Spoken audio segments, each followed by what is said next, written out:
ঈদের ছুটি শেষে কর্মস্থলে ফিরছিলেন অনেকেই, কিন্তু দৌলতদিয়া ঘাটে ফেরিতে ওঠার সময় বাস উল্টে নদীতে পড়ে মুহূর্তেই নিভে যায় ২৬টি প্রাণ।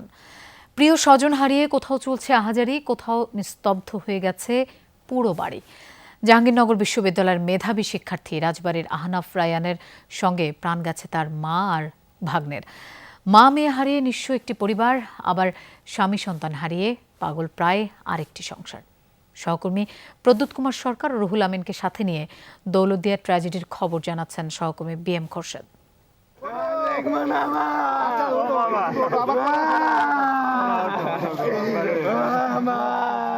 এই অশ্রু স্বজন হারানোর। দৌলতদিয়ায় ফেরিতে উঠতে গিয়ে বাসডুবির ঘটনায় প্রাণ গেছে প্রিয়জনের। কোনো সান্ত্বনাতেই থামছে না কান্না আর আহাজারি। জাহাঙ্গীরনগর বিশ্ববিদ্যালয়ের শিক্ষার্থী আহনাফ রায়ানের প্রাণও গেছে দৌলতদিয়া ট্র্যাজেডিতে। গ্রামের বাড়ি রাজবাড়ীর ভবানীপুরে স্বজনদের সাথে ঈদ শেষে মা ও 7 বছরের ভাগ্নেকে নিয়ে ফিরছিলেন ঢাকায়, কিন্তু ফেরিঘাটেই থেমে যায় তাদের পথ। দুর্ঘটনায় মারা যান সবাই। বন্ধু, সহপাঠী আর এলাকার মানুষ মেনে নিতে পারছেন না এই মর্মান্তিক মৃত্যু।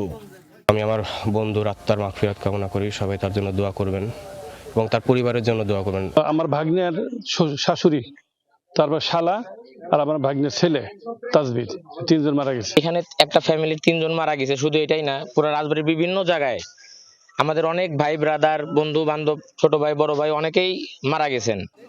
দুর্ঘটনায় নিহতদের মধ্যে 18 জনই রাজবাড়ীর বাসিন্দা। 4 জনের বাড়ি কুষ্টিয়ায়। মা মেয়ে, মা ছেলে আর স্বামী স্ত্রী সহ একই পরিবারের আছে একাধিক সদস্য। এদের গ্রাম আর পরিবার আলাদা হলেও শোকের ভাষা একই। নদীতে তলিয়ে গেছে প্রিয়জন।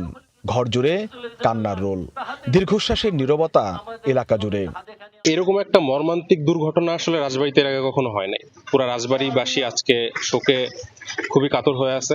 এটা যতটুকু আমরা দুর্ঘটনা বলছি, তার থেকে বেশি এটা আমরাকে স্ট্রাকচারাল একটা কিলিংও বলা যায়। কারণ এই যে একটা অব্যবস্থাপনা রয়েছে, এত অনিয়ম, এগুলোর কারণে কিন্তু এই ঘটনাগুলো প্রতিনিয়ত হচ্ছে। নিহতদের জানাজায় অংশ নিয়ে শোক জানানোর পাশাপাশি দুর্ঘটনার তদন্তের আশ্বাস দিয়েছেন সংস্কৃতি প্রতিমন্ত্রী। 2টা তদন্ত কমিটি করেছি, একটা ঢাকায় নৌ পরিবহন মন্ত্রণালয়ের, সেখানে একটা হয়েছে, আর একটা স্থানীয় রাজবাড়ী জেলা প্রশাসন থেকেও একটা তদন্ত কমিটি করা হয়েছে। বুধবার বিকালে দৌলতদিয়া 3 নম্বর ঘাটে নিয়ন্ত্রণ হারিয়ে ফেরির পন্টন থেকে পদ্মায় ডুবে যায় সৌহার্দ্য পরিবহনের একটি বাস।